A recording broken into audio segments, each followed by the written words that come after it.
इतनी चिंता होती है कि जैसे मैं ससुराल चली जाऊं, लेकिन ससुराल जाने के नाम से ही मेरा रूह कांपने लगता है।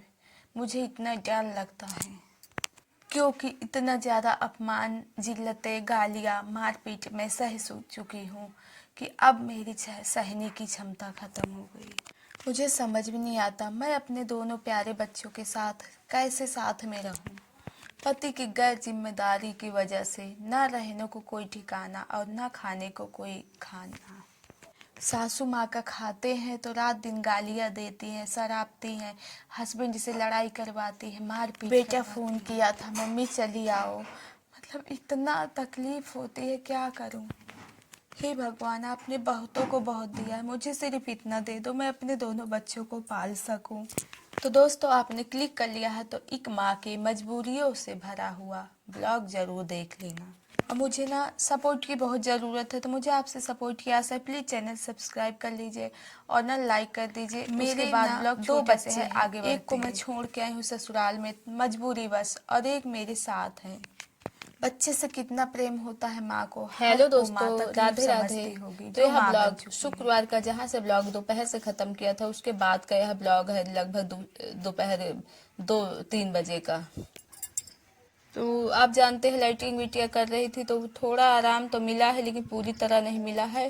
तो हम इनको दवा के लेके फिर से आ गए और बारिश हो रही रिमझिम हल्की हल्की, और मौसम ना बहुत ज़्यादा ठंडा है। तो दोस्तों, हम उत्तर प्रदेश कौशाम्बी जिले के एक गांव से ब्लॉग बनाते हैं। तो हम आपको जानकारी के लिए बता दें, हमें हाल ही में एक बेटी प्यारी सी हुई है, जो अभी 1.5 महीने से थोड़ा ऊपर है, 2 महीने की नहीं हुई। तो उन्हीं के दवाई के लिए आए हैं। तो यहाँ डॉक्टर साहब पता नहीं कब तक में आएंगे, बहुत इंतज़ार करवाते हैं। तो फिर वो अपना ऊपर घर है वहीं रहते हैं, फिर अपना गेट खोल के दवा देने आते हैं। और शायद नमाज भी पढ़ने चले जाते हैं। नमाज का तो समय हो गया है, वो घर आ गए हैं, अपना खा पी रहे होंगे, जो भी है अभी उतरेंगे।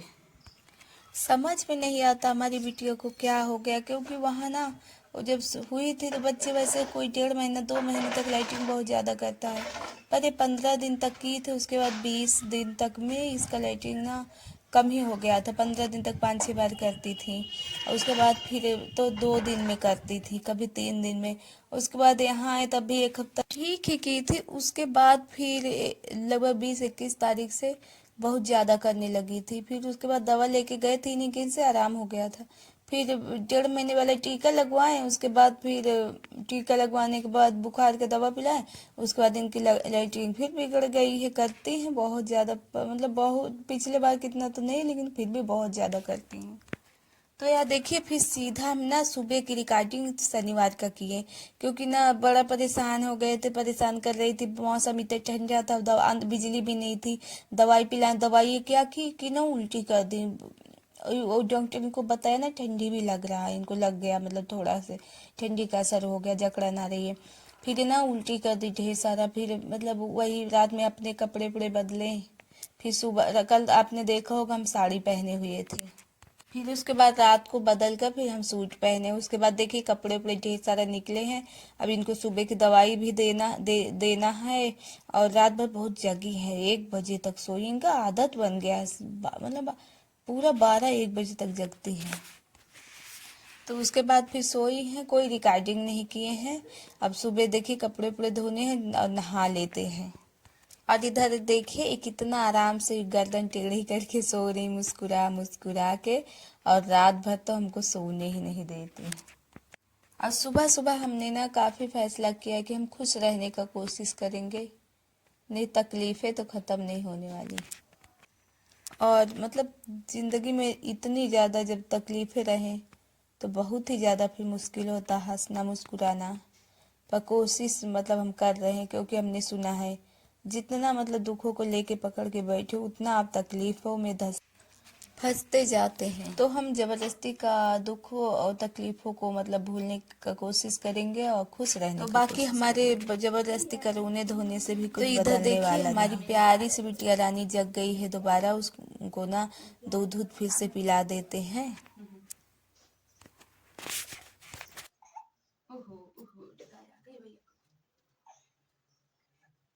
और इधर देखिए गाढ़ा गाढ़ा सा दूध निकाल दिए हैं। दूध क्या है, पूरा जम गया है। तो अब इनको मुंह में भरा रहता है या तो निकल जाएंगे, तो इसको निकालना मुश्किल हो जाता है। फिर भी हम कोशिश करते हैं जो मुंह के मतलब बाहर निकाल सके तो उतना निकाल देते हैं, नहीं दही दही से पूरा उगल देते।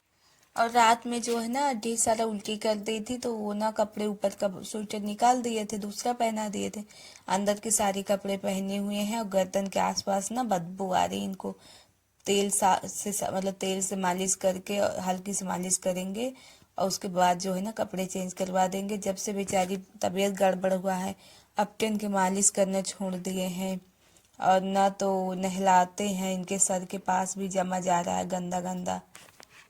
हमने सोचा था जब तक ठंडी आएगी इनका मालिश मतलब करके नहला के मजबूत कर देंगे। ये ठंडी आते आते एकदम गड़बड़ हुई जा रही है और दुबली भी हुई जा रही है। और दोस्तों झाड़ू उड़ू मार लिए है, नीचे पोछा भी करना है अभी, तब तक इनको दूध पिला देते हैं। 3 दवाइयाँ इनको देनी है। कल तो लगातार दे दिए थे 2-2 मिनट के गैप में रात में, तो उल्टी कर दी थी। आज क्या करेंगे ना काफी देर देर में देंगे। कल तो हम अपना पहले दूध पिलाए थे और उसके बाद जो है ना अपना दूध पिलाने के बाद फिर थोड़ा ब्रेक लिए 1-2 मिनट का और फिर दवाइयाँ देने लगे। तीनों को रात थी, सोचे पिला के सुला देते हैं, वैसे भी सो गई थी, तो फिर वही बहुत ढेर सारा कर दी। तो हम आज इनको काफी गैप दे के दूध दवाई देंगे। उसके बाद जो है ना हम रिकॉर्डिंग नहीं किए, झाड़ू यहाँ का मारे हैं, चूल्हा साफ किए हैं, और जो आप जानते हैं अम्मा का दूध आता है, हमारे लिए डब्बे में दूध आता है, वो सब उबाले हैं और पोछा भी किए। लाइटिंग पड़ा था, उल्टी पड़ा था, सब साफ उफ किए, कपड़े धुल उल के फिर छत पर फैलाने के लिए अभी जाएंगे। और इनको दवाई पिलाना ना बहुत मुश्किल का काम होता है। हमारा बेटा था तो उसको बचपन में ही मिल गया था वो जो सिरप होता है, कैल्शियम के नाम से कुछ था, बड़ा सा कैल्शियम कुछ तो था, हमें याद नहीं आ रहा है। तो उसको जो है ना पिलाते थे, पी लेता था। और ये जो है ना पूरा मुंह बना बना के उगल देंगी, या तो खांसने लगेंगी, अटका लेंगी। दोस्तों हमारे जो नए व्यूअर्स है वो सब सोचते होंगे कि इतना रोना धोना क्यों मचा रही, मायके तो सभी जाते हैं, बात मायके आने की नहीं है। बात है ना बड़े मतलब हमारे पुराने वीडियो आप देखे ना, बड़ा प्रॉब्लम में हम रहते हैं। उसके बाद इतने घर में हमारे लड़ाई दंगे होते हैं, सासू माँ पूरा पूरा दिन गाली देती, गंदी गंदी बात सुनती। ऐसे माहौल में हम रहते हैं। हमारा एक बेटा है, उसका स्कूल का फीस खूब लगता है, और हमारे हस्बैंड जो है ना कमाते उमाते नहीं, कभी थोड़ा दिन जाएंगे काम वाम करेंगे फिर छोड़ के चले आएंगे। तो इसलिए घर में बहुत लड़ाई होता है, गाली वाली भी देते हैं, मारते भी, कभी कभी धमकाते भी हैं मारने को। और ऐसे माहौल में हम रहते हैं ससुराल में।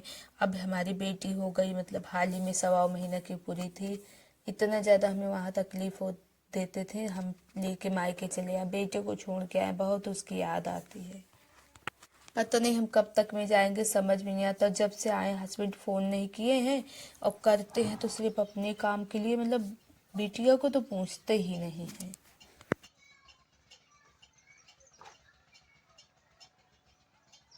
तो दोस्तों कपड़े ना सूखने की वजह से इधर देखिए हमने दूसरी कुर्ती पहनी है, इसको हमने अपने हाथों से सिली है।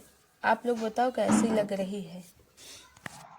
प्लाजो ही पहन लिए हैं क्योंकि प्लाजो जो होता है ना ढीला होता है, इसमें आराम रहता है। हमें समझ में नहीं आता, मतलब एक ही बेटा है, बेटी और इसका सलवार बेटी होने से क्या दिक्कत, लेकिन जो है ना हम पूछते तक नहीं कि बेटी कैसी है।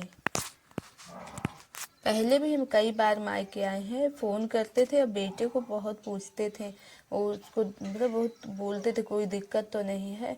बताइए जब से इनको लेके आए पूछे तक नहीं कि ये कैसी है। कोई इंसान कैसे हो सकता, हमें विश्वास नहीं, मतलब अपना ही बच्चा है और हम मतलब इतना इनको सोचते हैं कि कैसे ठीक रहें। थोड़ा इनका तबीयत खराब होता है तो हमें बहुत टेंशन होता है। और वहाँ पे बेटा भी हमारा है, उसके लिए भी हम बहुत परेशान रहते। सुबह हमको फ़ोन किए थे, मम्मी हमको सर्दी हो गया, हमारा सर दर्द कर रहा है, आ जाओ।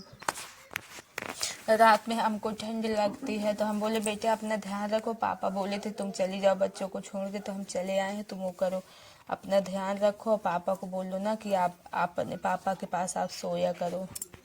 हम रहते थे तो हम अच्छे से पास में सुलाते थे, कंबल उम्बल बढ़िया उड़ा देते थे। मौसम बदल रहा है, बहुत टेंशन होता है। भले हम कह रहे हैं हम नहीं आएंगे, हमें टेंशन रहता है ठंडी में हमारे बच्चे की भी न तबीयत खराब हो जाए। और इधर भाभी तरफ भी आज खाना बनवाने नहीं गए क्योंकि लैट्रिन के कपड़े उपड़े थे, नहाते धोते। अभी जाके देखेंगी कि क्या हुआ।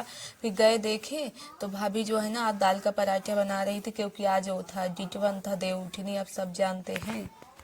और हमारी अम्मा को ना दाल का पराठा पसंद भी है, तो आज भाभी का बस सिर्फ आटा भर हम साने, बाकी काम भाभी सब की थी। फिर उसके बाद खाना लाके यहाँ अम्मा बाबू को दिए, हम भी खाए।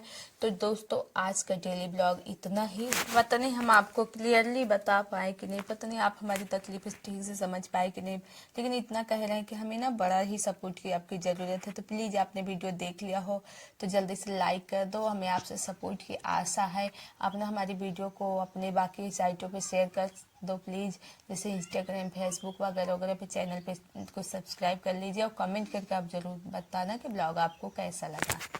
तो दोस्तों हमारे डेली ब्लॉग जाता है 10:10 पे, तो ना आप सब्सक्राइब करके बेल आइकन दबा के ऑल पर जरूर सेट करना, ताकि वीडियो के कल नोटिफिकेशन आपके पास पहुंचे और आप वीडियो देख सको। तो एक